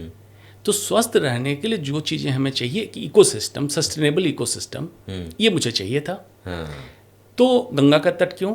Underground water, okay, best quality, हाँ वातावरण वायुमंडल, मॉइस्चर है, वहाँ फ्लोरा एंड फौना ही अलग है, हाँ चुना। उसके बाद पहले तो अपनी ज़रूरत की चीज़ें उगाई, हाँ। जैसे काला गेहूँ मैं उगाता हूँ, काला गेहूँ, काला गेहूँ। ओके। एक पर्पल पोटैटो नीलकंठ कुफरी के नाम से, ब्लैक आलू है, ब्लैक पोटैटो, लोगों को पता भी नहीं है ब्लैक पोटैटो। मैंने देखा ही नहीं आज तक। हाँ, उसमें एंथ्रोसाइनिन है, एंटी कैंसर है। अच्छा जी, उस आलू में, उस आलू के छिलके में, मतलब एक ऐसा आलू उगा रहे हैं जो एंटी कैंसर एंटी है। कैंसर है। ग्लाइसेमिक इंडेक्स कम है, मतलब अगर नॉर्मल आलू खाते हैं तो ग्लाइसेमिक इंडेक्स का 98%, मतलब शुगर का रोगी खाएगा तो उसका शुगर बढ़ेगा, ज़्यादा बढ़ेगा। इसका ग्लाइसेमिक इंडेक्स 77%, फाइबर ज़्यादा, एंटीऑक्सीडेंट्स। तो ऐसी चीज़ उगाओ। ब्लैक बासमती, अच्छा, पीली सरसों जिसमें सैचुरेटेड फैट 2% है, हाँ सरसों का तेल अपने खेत उगाता हूँ। उसके अलावे जितनी जड़ी बूटियाँ, अश्वगंधा, गिलोई, अपना एलोवेरा, इस तरह की जितनी चीज़ें हैं उगाता हूँ। आयुर्वेदिक टी, मैं लोगों को कहता हूँ कि सुबह दूध वाली चाय क्यों पीते हो, मैं फॉर्मूला देता हूँ, उसमें सिर्फ फूल पत्ती जड़ी बूटी आप पी के देखो, क्या फ्रेशनेस आपको महसूस होगा। और ये महंगा भी नहीं है। महंगा से मतलब है कि इतनी छोटी चीज़ें बताऊंगा, घर में गमले में आप उगा सकते हैं, उसकी चाय बना लें। अच्छा, पानी में कुछ नहीं करने का, आपकी आदत बदल जाएगी और पूरे दिन आप फ्रेश रहेंगे, ऑफिस लेके जा सकते हैं। दूसरा, एंटीऑक्सीडेंट की मात्रा, कई बीमारियों को प्रतिरोधक क्षमता बढ़ाने की कैपेसिटी उन चीज़ों में है। आप छोड़ रहे हैं प्रकृति को, प्रकृति ने आपको सब कुछ दिया है, आप प्रकृति के दुश्मन होके प्रकृति से लड़े जा रहे हैं। उसी चीज़ को मैंने डेवलप किया। तो ये सिर्फ अपने लिए करते हैं या अभी बड़े पैमाने पे, या रिसर्च का विषय अभी आपके लिए? रिसर्च तो कर ही रहा हूँ, लेकिन अपना कितना कंज्यूम करूँगा। तो मेरे जो भी दोस्त, जो भी लोग अटैच हैं, जो जानते हैं, वो जाते हैं वहाँ से खुशी खुशी सब कुछ लाते हैं अपने घर में, वही बनाते हैं। अब एक चीज़ होगी, इस पॉडकास्ट के बाद लोग कहेंगे सर वो काला आलू, वो काला चावल और वो जो 3-4 चीज़ें आपने बताई वो मुझे चाहिए, तो आपसे कैसे खरीद सकते हैं? मुझे खुशी होगी कि लोग जागरूक तो हों। 100% ये इंक्वायरी आएगी। खरीदने की जरूरत नहीं, जाए उठा कर लाएँ, खाएँ तो अच्छी चीज़ खाएँ। वहाँ पे देखिए, एक्सपेरिमेंट के तौर पे मैंने क्या किया, किनारे किनारे जो खेत है उसके मैंने सिट्रस ग्रुप ऑफ फ्रूट लगाया, मतलब मौसमी, संतरा, स्टार फ्रूट, करौंदा, कमरख, इस तरह से लगाया। अब इसके क्या पर्पस, देखिए साइंस के विद्यार्थी होने का यही फायदा है। फेंसिंग हो गई, कटीले होते हैं, जब हवा तेज आती है तो छन के आती है, तो लाइम मतलब खुशबू के साथ आई। साथ में इस एरिया में संतरा मौसमी आपका फ्रेश उग रहा है, आपको बिना इंसेक्टिसाइड फर्टिलाइजर के मिल रहा है। यही मैं पूछने वाला था कि जो सब्जियां या जो फसल आप बता रहे हैं और जो फल बता रहे हैं वो उस जलवायु में पैदा हो जाती है? बिल्कुल हो रही है। इसका एविडेंस चाहिए तो लोग सर्च करें, doctor Anshuman Kumar natural farm, उनको दिखेगा, गूगल में फोटो दिखेगा, वहाँ भी मौसमी लगे हुए हैं पेड़ पे। फिर आलमंड, कागजी बादाम लगा हुआ है, हरमन 99 सेब की वैरायटी है वहाँ। अरे सब उगा रहे हैं? हाँ, मियाजाकी मैंगो आजकल बड़ा पॉपुलर चल रहा है, 2,70,000 रुपये किलो बिकता है। जापान का 2,70,000 रुपये किलो। वो आम आप उगाते हैं? अभी फल नहीं आया है, पौधा लगा दिया है, अगले साल से फल आ जाएगा। ठीक है। तो ये आम लगा दिया, कहने का मतलब एक्सपेरिमेंट। दूसरा, वाटर कंजर्वेशन। आम खेती की तरह मैं खेती नहीं कर रहा हूँ कि पानी सबमर्सिबल खोल दिया, पानी बहता रहे। अंडरग्राउंड 8 फीट पाइप रन कर दिया। अच्छा। खेत के हर जगह, जहाँ जितना पानी चाहिए आप उतना कंट्रोल कर सकते हो। ड्रिप इरिगेशन, फ्लो पाइप से देना है जैसे देना है। वहाँ रिलैक्स करने के लॉन बना दिया। जो पुराने ज़माने के लोग, पुराने ज़माने से मतलब हमारे आपके टाइम, हमने भी देखा गांव में सबमर्सिबल का पानी निकलता था, कुंडी में नहाते थे, कुंडी बना दी, लोग नहाए। गर्मी के दिन में ठंडा पानी, ठंडा के दिन में गर्म पानी। नेचर ने क्या कह दिया आपको, मैंने सिर्फ उसी को जगाया। दिल्ली का पानी मैं नहीं पीता हूँ, मैं पानी वहाँ से सबमर्सिबल का लेके आता हूँ विदाउट फिल्टर, क्योंकि उस पानी का मैंने टेस्ट किया हुआ है। अच्छा। किसी भी पैक्ड बॉटल के पानी से TDS उसका कम है, रिक्वायर्ड इलेक्ट्रोलाइट्स सारे हैं, तो अनफिल्टर वही पानी में पीता हूँ, अपने खेत की चीज़ें खाता हूँ। ये मैं चाहता हूँ health should become a cult and culture. जितने बाबा बन रहे हैं ना धर्मगुरु, वो नौटंकी बंद करें, हेल्थ स्वास्थ्य एक कल्चर बने, एक कल्ट बने। और ये ऋषि मुनि अगर ये कहलाना चाहते हैं हमारे धर्मात्मा, महात्मा, ये महर्षि, इसको जगाएं, क्योंकि हमारी परंपरा ऋषि मुनियों की रही। हमारे ऋषि मुनि हमारे लोगों को स्वस्थ रखते थे। क्या गजब की बात है। आज मुझे ये पॉडकास्ट करते हुए बहुत प्राउड हो रहा है। कुछ ऐसी चीज़ों को मैं निकाल पा रहा हूँ, जान पा रहा हूँ, अब तो मेरी इच्छा है कि बहुत जल्दी आपके साथ ना एक ब्लॉग, अब तक नहीं बनाया हूँ लेकिन ट्रैवलॉग तैयार करूँगा, हाँ, एक ब्लॉग तैयार करूँगा और उसमें ये पूरे पॉडकास्ट की चीज़ों को मैं समेटूंगा आपके साथ, दिल्ली से देहरादून। खैर वो बात का विषय होगा। एक बात बताइए कि आप इतने मरीज देखते हैं, अलग अलग जगह जाके सेमिनार भी करते हैं, विदेशों में भी होते हैं और इतनी बड़ी फार्मिंग भी कर रहे हैं, इतना समय आपको मिल जाता है, ये क्या सब आपके दिमाग की उपज है या इसके लिए किसी को रख रखा है आपने? नहीं, काम करने के लिए लोग रहेंगे। हाँ। मैं 24 घंटे थोड़ी नहीं, उपलब्ध रिसर्च हूँ। की बात कर रहा हूँ। ये मेरा अपना ब्रेन चाइल्ड है। ये आज से नहीं बता रहा हूँ कि जब ये ऑर्गेनिक ग्रोथ है माइंड का, कि जो चीज़ों को वो मैं देख रहा हूँ समस्या, उसका समाधान ढूंढ रहा हूँ। समाधान जैसे होता है मैं करके देखता हूँ। जमाना इन्वेस्टर का है। 18 साल पहले मैंने इन्वेस्टर को प्रेजेंटेशन दिया था कि देखो ये कॉन्सेप्ट मैं लाना चाहता हूँ कि लोग दिल्ली मुंबई में थक के जब आए तो उनकी बायो कुंडली, उनकी कुंडली पूरी बनी रहे, उनके लाइक्स एंड डिसलाइक्स से वो स्टे करें, अपने जाएं खेत में गोभी चेक करें, टैग करके आ जाएं। आज इसी गोभी को ऐसे मैं बनाना चाहता हूँ। केयरटेकर भी वो बना सकता है, आप चाहते हैं आप भी बैठें साथ में बनाएं। मतलब उस लाइफ को जी के 10 दिन में अनवाइंड होके आइए, 3 महीने बाद आपको फिर से क्रेविंग होगी कि मुझे जाना रिलैक्स करने। मैंने प्रेजेंटेशन दिया, किसी को समझ नहीं आया इसमें क्या है ऐसी खास बात है। 5 स्टार एयर कंडीशन कमरे में बैठेंगे, ऐसा चाहिए। फिर धीरे धीरे पैसे जमा किए, मैंने अपना जब सेटअप तैयार किया, दिखाया, अब लोगों को समझ में आ रहा है कि क्या चीज़ है। अब तो बहुत लोग हाथ मिलाने के लिए आपके पास आते हैं, मुझे अपना पार्टनर बना लो। मुझे पता चला कि कुछ लोगों ने आपने अप्रोच किया है। बिल्कुल बिल्कुल। अब लोग आते हैं कि ग्राउंड, सबको चाहिए ग्राउंड पे काम दिखना। अब ग्राउंड पे जब काम कर ही लिया तो आपकी क्या जरूरत है। बात तो सही है।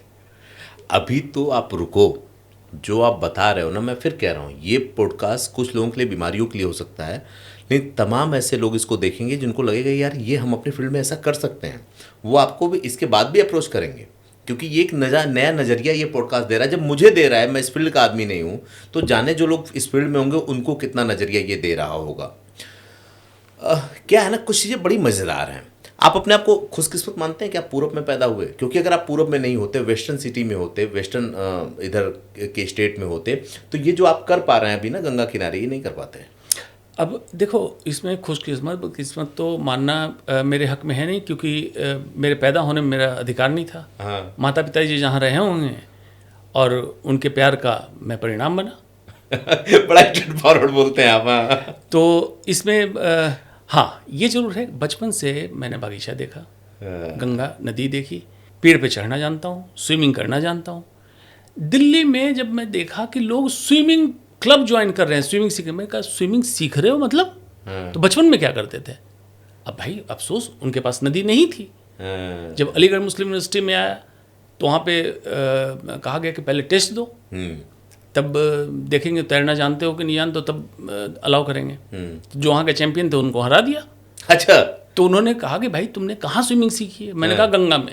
अरे उससे बड़ी स्विमिंग किसकी हो सकती है? जब गंगा की धार तेज होती थी, 1.5 घंटे विपरीत धार पे चढ़ना, उसका जो मजा था, ये आप कह सकते हैं कि पूरब के कारण हुआ। हाँ, वही मैं कह रहा हूँ। अच्छा, पूरब के कारण क्यों हुआ? एक बहुत बड़ी बात कर रहा हूँ मैं। पॉडकास्ट में ना बहुत से सवाल आ रहे हैं कि कैसे पूछा जाए, लेकिन ये पूछ लेता हूँ, फिर दूसरी तरफ बढ़ता हूँ, कैंसर की तरफ। जो पूरब में लोग पैदा होते हैं ना, वो सीधे मिट्टी पे पैदा होते हैं। उनके पैरों के नीचे मिट्टी होती है, जिन घरों में खेलते हैं वहाँ मिट्टी होती है, अगल बगल जैसे अभी आप बात कर रहे थे यहाँ बनाया, वहाँ ट्वेल होता है नहाने के लिए, और बहुत सी चीज़ें होती हैं। लेकिन जो यहाँ की जनरेशन है जो सीधे कंक्रीट पे पैदा हो रही है, जिसने मिट्टी को छुआ नहीं, मिट्टी को देखा नहीं, जिन चीज़ों की आप बात कर रहे थे, गंगा में नहाया, ये खेल खेला, पेड़ पे चढ़ना जानता हूँ, तो मुझे लगता है ये नई जनरेशन बहुत सी ऐसी नेचुरल चीज़ों से दूर रह जाती है। बहुत सी चीज़ें उसमें ऐसी आ जाती हैं जो उसको बीमारी में डेवलप करती होंगी। तो ये दोनों फासला कितना आदमी को मजबूत और कमज़ोर बनाता है, और जीवन कितना लंबा और शॉर्ट करता है। जो आपने बातें की पूरब में तो तब थी, हाँ, जब हम लोग पैदा हुए, अब वहाँ भी नहीं रही। ओके। ये जो globe has become a village, तो गंदी चीज़ें पूरब ने ले ली, हाँ, और अच्छी चीज़ें उनकी ली नहीं। ओके। आज भी उसी सुस्त नज़र से 10 बजे तक सोते हैं। हाँ, ये तो हर जगह हो गया। हाँ, तो अच्छी चीज़ों को लो और गंदी चीज़ों को निकालो। अब पूरब में भी वही कंकटाइजेशन। कभी कभी तो यहाँ से मैं, जब घर से लोग आते हैं तो सब्जियाँ पैक करके देता हूँ, तो एयरपोर्ट पे CISF के जो ऑफिसर होते हैं देखते, कहते हैं अब सब्जी दिल्ली से ले जा रहे हैं, उल्टी गंगा बहा रहे हैं। वहाँ भी बुरा हाल हो गया। प्रकृति को बचाने का कॉन्सेप्ट ही नहीं रहा किसी के दिमाग में। अब मैं इसी की बात कर रहा हूँ, लेकिन हाँ, बाय डिफॉल्ट इधर जो अब बच्चे पैदा हो रहे हैं उन्होंने कुछ देखा ही नहीं। प्रकृति को देखना चाहिए। देखिए, हम जापान से तो आगे नहीं है टेक्नोलॉजी में, नहीं, डेनमार्क से आगे नहीं है हैप्पीनेस में। हाँ, अभी मैं डेनमार्क में था, सुबह लोग स्विमिंग कर रहे हैं, हॉर्मेसिस जिसकी मैंने जिक्र की, पेड़ पौधों को बचा रहे हैं। वो पेड़ काट के बिल्डिंग नहीं बनाते हैं, पेड़ बचा के बिल्डिंग बनाते हैं, पेड़ बचा के रोड बनाते हैं। पास में भूटान लीजिए, नेगेटिव कार्बन फुटप्रिंटिंग में है। हमारी कोशिश यही होनी चाहिए कि हमारे बच्चे सड़क से सदन तक सारी भाषा जाने, मतलब जमीनी हकीकत भी जाने और 5 स्टार भी जाने, हिंदी भी जाने, इंग्लिश भी जाने। हिंदी छोड़ के इंग्लिश जाने, ये ठीक नहीं होगा। जब इतनी सारी बातें आ ही रही हैं आयुर्वेद की और मतलब अपने फार्मिंग की और बाकी सारी चीज़ों की, तो एक सवाल आयुर्वेद से लिखा हुआ मुझसे पूछा गया था, वो मैं आपसे पूछ लेता हूँ कि क्या पंचकर्म रस रसायन या बस्ती चिकित्सा कैंसर के रोगियों के लिए कारगर है? इसका बेहतर जवाब आयुर्वेद की डिग्रीधारी वैद्य से लिया जाना चाहिए। हाँ। मैं इसका क्वालिफाइड आयुर्वेद का आचार्य नहीं हूँ, लेकिन आयुर्वेद के काफ़ी डॉक्टर मेरे संपर्क में हैं। उनसे पढ़ के, सोच समझ के जो मैं समझ पा रहा हूँ, क्योंकि कुछ लोग इसको प्रोपेगेट कर रहे हैं सिर्फ पंचकर्म या वस्ती चिकित्सा से कैंसर ठीक कर देंगे, ये गलत है। ओके। लेकिन कैंसर के इलाज के साथ अगर पंचकर्म, वस्ती चिकित्सा, इन सब का वेरिएशन, बहुत सारी चीज़ें आती है उसमें, अगर साथ साथ इस्तेमाल किया जाए तो रिकवरी मच बेटर है, साइड इफ़ेक्ट्स कम हैं, ओके, रिलैप्स का चांस कम होता है। ओके, इसमें कहीं कोई दो मत नहीं है। क्योंकि वो जिस चीज़ पे काम करते हैं, बेसिकली जो मैंने कहा मॉलिक्यूलर हेल्थ, सेल के अंदर का करेक्शन कर रहे हैं, दोषों का निवारण कर रहे हैं। यही मैं कह रहा हूँ, यहीं जुड़ने की जरूरत है। कितना बारीक बताया आपने। हाँ, बस इतना ही जुड़ने की जरूरत है। अदरवाइज क्या होता है, पेंडुलम की तरह मॉडर्न मेडिसिन खराब, सिर्फ आयुर्वेद, आयुर्वेद बदनाम क्योंकि बीमारी ठीक नहीं हुई। आयुर्वेद बिल्कुल खराब, सिर्फ मॉडर्न मेडिसिन, फिर गड़बड़। आपको सेंटर में आना पड़ेगा। और माइंड को, जो इंसान बायस्ड माइंड से सोचता रहता है पूरे टाइम कि इस साइड या उस साइड, उसे घंटना पड़ेगा। कि उससे कुछ होगा नहीं, उससे कुछ नहीं फायदा, नुकसान होगा, नुकसान है। अच्छा, हम धर्म ग्रंथों की बात कर रहे थे, उपनिषदों की बात कर रहे थे, चरक संहिता की बात हो रही थी। क्या इसमें कोई ऐसी पद्धति लिखी गई है जो कैंसर के रोग में चमत्कारी सिद्ध हो? देखिए, चमत्कार जो शब्द है ना वो मूर्ख बनाने के लिए होता है। जैसे अब तो कॉमन है, अदरवाइज किसी का पेट खोलें, ट्यूमर निकाल लें, बंद कर लें, तो आपके लिए चमत्कार है, क्योंकि आप नहीं जानते हैं। तो चमत्कार बेसिकली मूढ़ और बेवकूफ़ बनाने का एक साधन है। चमत्कार कुछ नहीं होता है। उसको पता होता है जो कर रहा है, जो जिस पे हो रहा है। जैसे आप देखिए, 90% बीमारियां जो सो कॉल्ड बीमारियां हैं, वो भी बीमारी नहीं है, साइकोलॉजिकल इश्यूज हैं।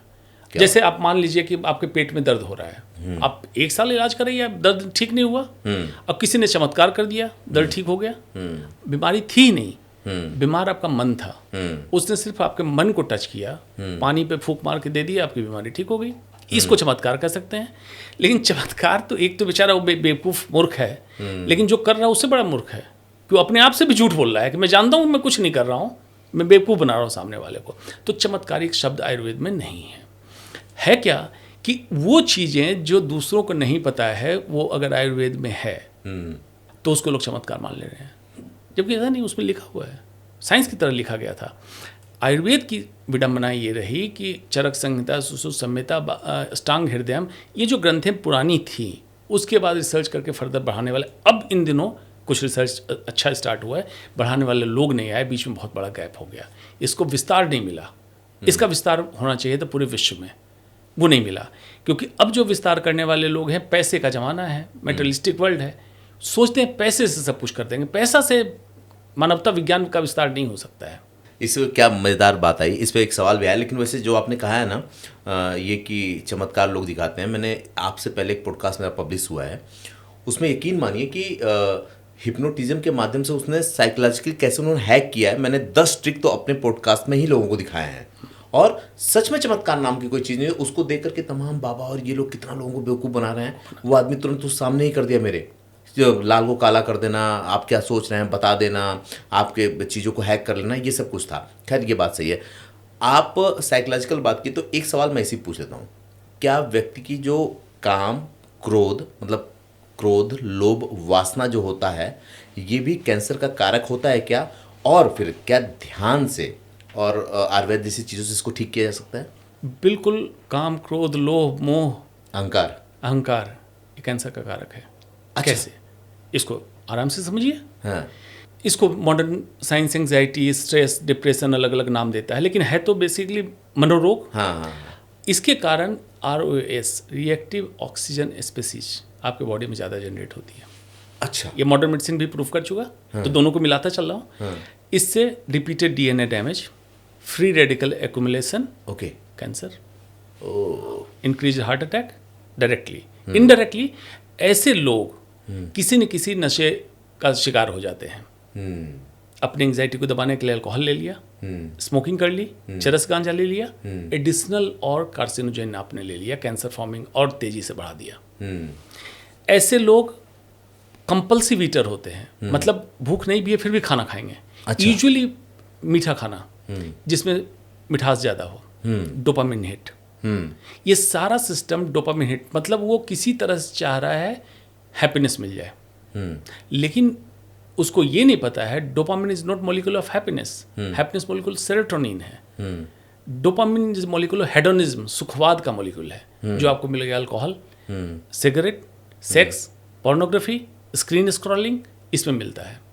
ये मिलेगा, आप पीक पे पहुंचेंगे, क्रैश होगा, फिर आपको लगेगा दोबारा चाहिए। आनंद एक सतत यात्रा है। सुखवाद में मंजिल मिलेगी, आनंद सतत चलता रहे। Happiness is a journey, not a destination. सुखवाद, बड़ा अच्छा शब्द यूज किया आपने। हाँ, तो अगर हैप्पीनेस आपको चाहिए, उसमें अध्यात्म, खास करके अष्टांग योग, यम, नियम, आसन, प्राणायाम, धारणा, ध्यान, समाधि, इसका रोल है। समाधि का मतलब लोग ये ना समझें कि आपकी मरे हुए की मूर्ति बना देना समाधि होती है। समाधि state of self realisation, self actualisation. और ऐसे व्यक्ति को जिसको कहते हैं तीसरी आंख, और तीसरी आंख यहाँ है थोड़ी कुछ, उस व्यक्ति को बाकी व्यक्ति से ज़्यादा कुछ समझ में आने लगा, दिखने लगा। बेसिकली क्या है, यहाँ फ्रंटल लोब है आगे, इसलिए तीसरी आंख की बात कहेगी। फ्रंटल लोब में एनालिटिकल पावर है, इंट्रोस्पेक्शन है, फोरसाइटेड, दूरदर्शिता है, वो चीज़ों को अलग तरीके से देखेगा। तो आपको लगता है यार ये बहुत विवेकी आदमी है, बहुत ज्ञानी आदमी है, कुछ नहीं है, सेल्फ रियलाइजेशन कर लिया, एक्चुअलाइजेशन में चला गया। अब वो चाहता है कि ये चीज़ें समाज में उतरे। सिंपली यही है। कई बार मैं जो सवाल पूछने वाला होता हूँ ना, वो अपने आप इसी जवाब में ही जवाब दे देते हैं उसका। मैं भी यही सोच रहा था कि मैं आपसे कोई भी क्वेश्चन करता हूँ, आप कितना पढ़ते होंगे? आयुर्वेद पे भी ज्ञान है, आध्यात्मिकता पे भी ज्ञान है, दूसरी चीज़ों को रिसर्च पे भी ज्ञान है, ह्यूमन बॉडी पे भी ज्ञान है, मतलब कितना पढ़ते हैं आप? ये पढ़ते हैं या कुछ और विधा भी है? सतत अनवरत इंसान को विद्यार्थी रहना चाहिए। मैं आज भी हूँ। दूसरा, 30% पढ़िए और 70% चिंतन मनन कीजिए पढ़े हुए चीज़ों पे। ओके। उसके सामाजिक पहलू पे, रोजमर्रा की समस्याओं पे उसको जोड़िए, देखिए समाधान कहाँ मिलता है, कि समाधान यही रखा हुआ है। ज्ञान चक्षु आपके खुलेंगे, आप समाधान निकाल देंगे।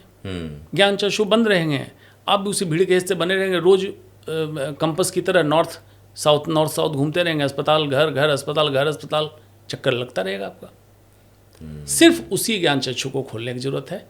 और ज्ञान चक्षु खोलने का मेरा कोई मकसद थर्ड आई से नहीं है, आपके अंदर ऑलरेडी है, सिर्फ एक आपने उसके ऊपर चादर डाल रखी है, वो चादर को हटाइए। अगला सवाल भी इसी से था मेरा कि क्या आध्यात्मिकता, सिर्फ आध्यात्मिकता आदमी को बीमारी से ठीक कर सकती है? सिर्फ अध्यात्म का रास्ता सिर्फ बीमारी से ठीक नहीं करती, बीमारी होने से बचा सकती है। अच्छा।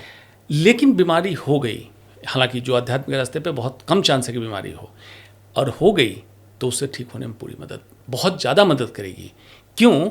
ये बहुत सिंप्लीफाइड वर्ड में बोलता हूँ। जो मरीज मेरे पास, मैं कहता हूँ पॉजिटिव थिंकिंग, जिसको आमतौर पे कह के निकल जाते हैं लोग, उनकी recovery far better, earlier recovery और लॉन्ग टर्म रिजल्ट उनका अलग है। इस पे कई रिसर्च भी चल रहे हैं कि आखिर ऐसा क्यों होता है। ऐसा इसलिए होता है कि बॉडी में जो हीलिंग प्रोसेस है, it all depends on your psyche, जिसको हम कहते हैं psychosomatic. Mind, psyche, somatic, Soma means body, body को कैसे असर करता है, इस पे बहुत सारी चीज़ें आ गई।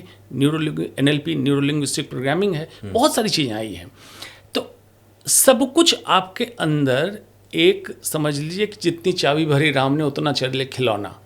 तो ये जो गाना बनाया गया होगा, इसमें यही समझा गया होगा, जो भी लिरिसिस्ट ने बनाया होगा, कि एक्चुअली ह्यूमन बॉडी में सारा सिस्टम फिट करके चिप डाल के दिया गया कि एक्सपायरी डेट जब तक है तुम्हारी, सारा प्रोसेस हमने दे दिया है। और हम क्या करते हैं, कुछ चिप पे हथौड़ा मारते हैं, रोज तोड़ते हैं, रोज हम उसको डैमेज करना चाहते हैं, क्रिब करते हैं, क्रिटिसाइज करते हैं, सब खराब है, सब खराब है। ठीक है, तुम अच्छे हो जाओ, बात तो सही। अपने आप को तो अच्छा करो कम से कम। ये भी लोग नहीं कर पा रहे हैं। यही कारण है इतनी बढ़ती बीमारियों का। अध्यात्म उस रास्ते से आपको अलग कर देगा। अच्छा, क्या बात है ना, बड़ी ईमानदारी से बोलते हो ना। एलोपैथ के डॉक्टर से ये बात करूं तो बोला, अरे नहीं नहीं नहीं, ये सब बकवास की बात है, आध्यात्मिकता कुछ नहीं होती है। आपने कहा कि जो आध्यात्मिक होगा, रुक के आपने बोला कि जो आध्यात्मिक होगा उसको कभी बीमारी नहीं हो सकती, और अगर बीमारी होगी तो ये पद्धति होना चाहिए। चलिए हम इसको वाइंड अप की तरफ लेके चलते हैं, चौथे सेगमेंट में अपने। पहली बार ऐसा हुआ कि एक पॉडकास्ट में 4 सेगमेंट में बांट करके कर रहा हूँ, क्योंकि समय भी बड़ी तेज़ी से भाग रहा है। मैंने सुना है कि आप देहरादून में भी कुछ एक नया ट्रीटमेंट सेंटर बनवा रहे हैं, जो शायद वर्ल्ड का पहला ऐसा ट्रीटमेंट सेंटर होगा जहां पे एलोपैथ, आयुर्वेद और धर्मशास्त्र के जरिए इलाज किया जाएगा। अगर मैं सही हूं तो क्या सवाल मेरा सही है? ऐसा मैंने सुना था। मैंने स्टार्टिंग में आपको बताया था, मैंने कुछ इन्वेस्टर को प्रेजेंटेशन दिया था, जो सिस्टम है, सिस्टम के साथ चल रहा 18 साल पहले। तब मैंने बायो कुंडली की बात की थी। बायो कुंडली, ओके। मतलब उस व्यक्ति के प्रकृति और उस व्यक्ति की पूरी समझ करके उसकी कुंडली बना दो। हाँ। उसकी कुंडली के हिसाब से, अच्छा क्या ऐसा होता है कि आपको गर्मी पसंद है, मुझे ठंड पसंद है, आपको तीखा पसंद है, मुझे मीठा पसंद है। हाँ। अगर मीठा सबको पसंद होता तो सबको पसंद होता। हाँ। अलग है। हाँ। तो फिर एक व्यक्ति पे वही एक ट्रीटमेंट कैसे उतना ही असरदारी होगा जितना दूसरे व्यक्ति पे हुआ? हो ही नहीं सकता। उसको मैं कहता हूँ personalised medicine. Okay. Personalised medicine में सारी चीज़ें आएंगी कि एक बच्चा जब पैदा हुआ, उससे जब इवॉल्व हुआ, बढ़ा, तो उसका नेचर कैसा रहा, किस तरह से है। जैसे धर्म या इस तरह के जो समागम, जिसको हम सत्संग कहते हैं, इसमें ब्रेन में डोपामिन और सेरोटोनिन, कुछ ही चीज़ ऐसी है जिसमें दोनों चीज़ें रिलीज होती हैं। अच्छा। मतलब आप मॉलिक्यूल ऑफ मोर और चाहिए ये भी कहेंगे, एट द सेम टाइम संतोष का भाव आएगा, हाँ अच्छा लगा मुझे, और ये सतत यात्रा जारी रहनी चाहिए। तो जिस व्यक्ति को जो चाहिए, अगर सबको मिला के हम ट्रीटमेंट करें, और इमेजिन कीजिए, अब तो सबके हाथ में मोबाइल है, इमेजिन कीजिए कि ऐसी जगह आप पहुँचे, आपसे आपका मोबाइल चल ही नहीं रहा है, शांति, सुकून, सब आपको फोर्स नहीं किया, हाँ। आपको फोर्स नहीं किया गया। हाँ। तो जो सेंटर की बात मैं सोच रहा हूँ, उसमें मोबाइल जैमर होगा। हाँ। बिना आपको ये किए मोबाइल आपका बंद। हाँ। अब सडनली आपको 6 घंटे बाद रियलाइज हुआ कि अच्छा मोबाइल तो चल नहीं रहा है, लेकिन आपको रियलाइज हुआ कि फिर मैं करता क्या था पूरे दिन, पूरे टाइम मोबाइल पे लगा, ज़ॉम्बी स्क्रॉलर। हाँ। इसका इस्तेमाल करना आपने बंद कर दिया। और ऑन एन एवरेज, न्यूयॉर्क की एक स्टडी है, एक इंसान लगभग 12 किलोमीटर अपने थंब से स्क्रॉल करता है पर मंथ। 12 किलोमीटर थंब से चलता है। 12 किलोमीटर इंसान पैदल नहीं चल रहा है। तो ये सारी चीज़ें आपके धर्मगुरु, चाहे हिंदू के धर्मगुरु हों, मुसलमान के हों, क्रिश्चियन के हों, आपके बाबा, पोंगा, पंडित, सब यही चाहते हैं इसको बंद कर दो। नेता सब यही चाहते हैं इसको बंद कर दो। जो हम कह रहे हैं मान लो। मैं कहता हूँ खोलो इसको। ये प्रकृति प्रदत्त 400 ग्राम जो फ्रंटल लोब दिया गया, इसी के लिए दिया गया, वही तुम्हें मानव बोलता है।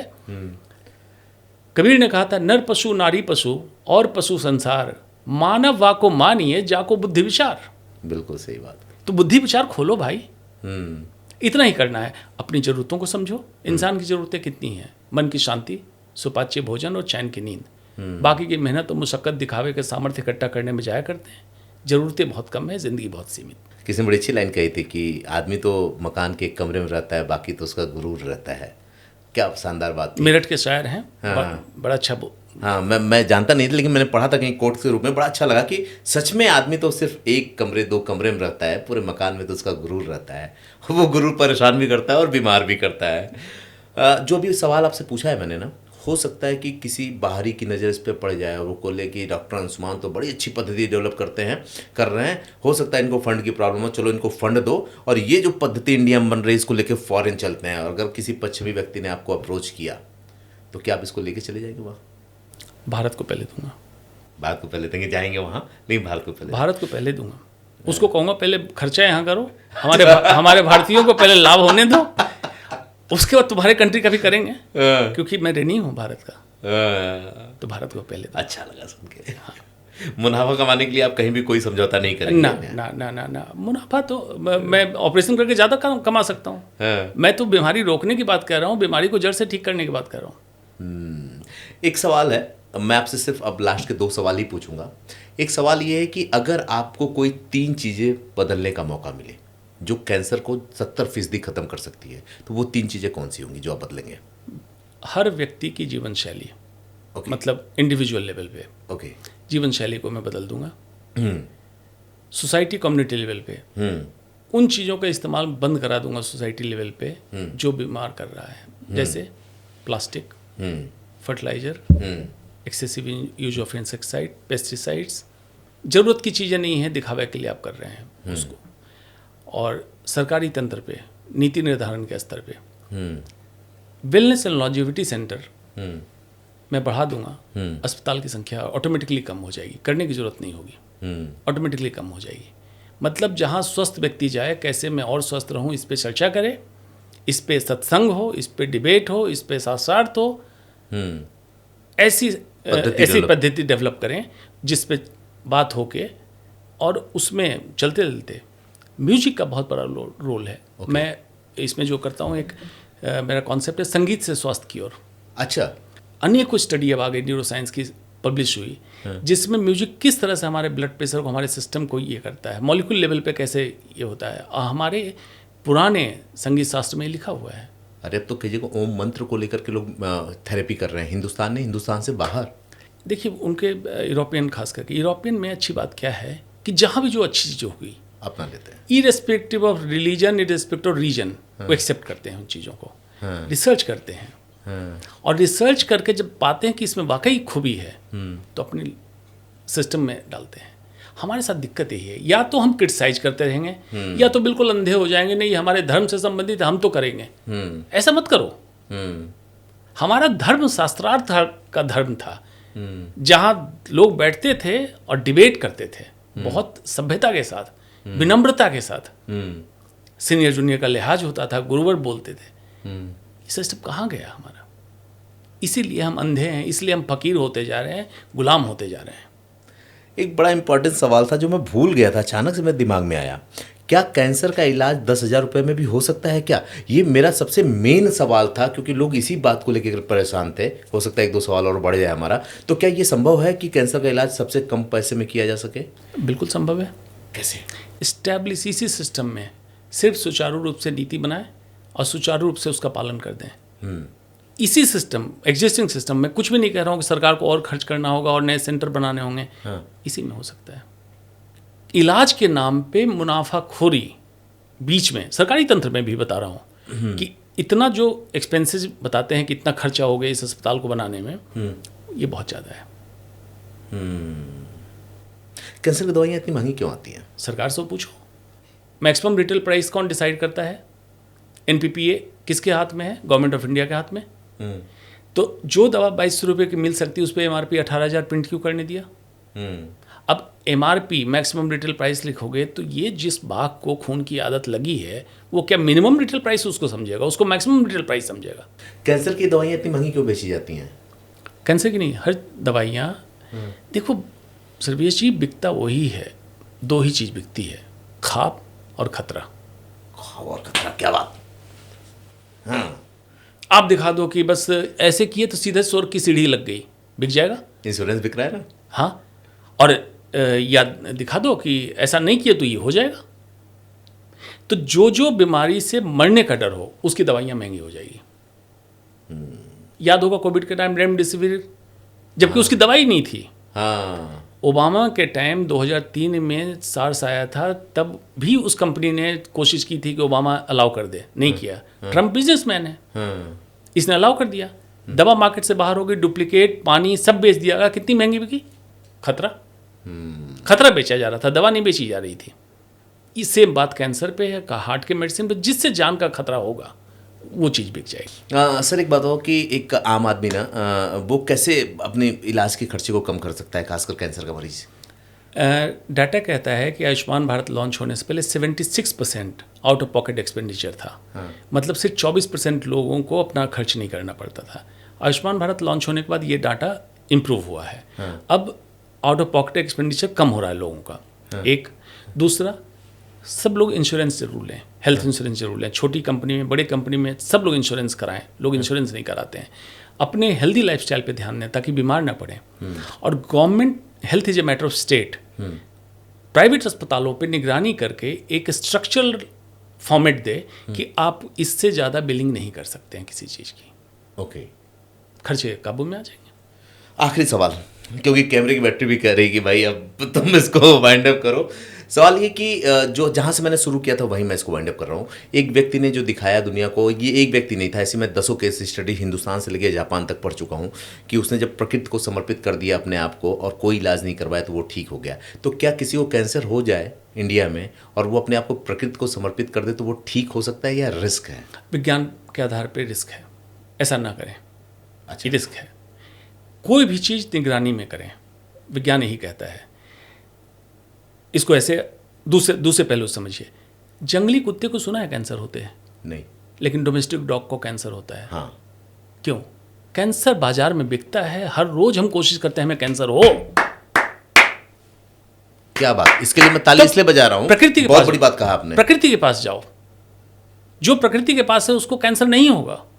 हाँ। और प्रकृति का मतलब समझो क्या है। प्रकृति प्रकृति चाहती है तुम उसी तरह से स्वस्थ रहो जैसे पेड़ पौधे स्वस्थ हैं, जैसे हमारे जलाशय स्वस्थ हैं, जैसे जानवर स्वस्थ हैं। लेकिन बेवजह आदमी बनने के कारण, इंसान बनने के लिए तुम हैवान बन गए। बस इतना ही करना है। आदमी ठीक। और जो एस्टैब्लिश ट्रीटमेंट उसको ले रहे हैं, फिर भी प्रकृति के पास रहे, ताकि बीमार नहीं हो। एक ने अनेकों इसका साइंटिफिक डाटा आ चुका है। मुझे लगता है कि ये जो पॉडकास्ट हुआ है और इसमें जिन चीज़ों को हमने रिवील किया है, ये दुनिया का पहला पॉडकास्ट होगा जिसमें इतना स्ट्रेट फॉरवर्ड बात हुई है, साइंटिफिक बात हुई है, आध्यात्मिक बात हुई है, कैंसर के इलाज को लेकर आयुर्वेद पे बात हुई है, अध्यात्म पे बात हुई है और उसके प्रूफ के साथ हुई है, ताकि कोई ये नहीं कह सकता कि ये मनगढ़ंत है। इसमें यह भी बताया गया कि कैंसर का इलाज कैसे बहुत कम पैसे में संभव है और कैसे आदमी अपने आप को खुद से हील कर सकता है। इसके बाद भी तमाम ऐसे सवाल जो हो सकता है छूट गए हों, हम नहीं ले पाए हैं। अगर आपको लगता है कि उन सवालों की ज़रूरत हो तो ये हम तीसरी बार बैठे हैं, हम चौथी बार भी बैठेंगे, क्योंकि मेरे भी पॉडकास्ट का एक उद्देश्य होता है कि जो लोग देख रहे हैं उनके जीवन में परिवर्तन आए।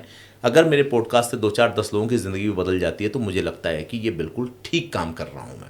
अगर आपको लगता है कि इस तरह के सवाल हैं तो लिख भेजिए, और आने वाले वक्त में एक और शो करूँगा जो पॉडकास्ट से अलग होगा और उसमें मैं आपको रियल केस स्टडीज़ के साथ ये दिखाऊंगा कि कैसे अपने उपचार को बड़े कम पैसे में कर सकते हैं या कैसे अपने आप को बीमार होने से बचा सकते हैं। क्योंकि आज हिंदुस्तान की एक जो सबसे बड़ी प्रॉब्लम है वो इलाज है। पहले हम बीमार होते हैं, या मैं ये बता दूं कि बीमार किए जाते हैं, फिर उपचार होता है या हमें उपचार करवाना पड़ता है, उसके लिए हमें अपने तमाम चीज़ों को दांव पे लगाना पड़ता है। तो आपके मन में जो भी ख्यालात हों इस पॉडकास्ट को लेकर के, या आगे कोई क्यूरियोसिटी हो जिसको आप जानना चाहते हो, तो लिख भेजिए कमेंट में। मेल से भी संपर्क कर सकते हैं आप हमसे। तो ये सारे प्लेटफॉर्म आप सबके लिए ओपन है। बाकी अगले पॉडकास्ट के लिए आप भी इंतज़ार कीजिए और मैं भी करता हूँ।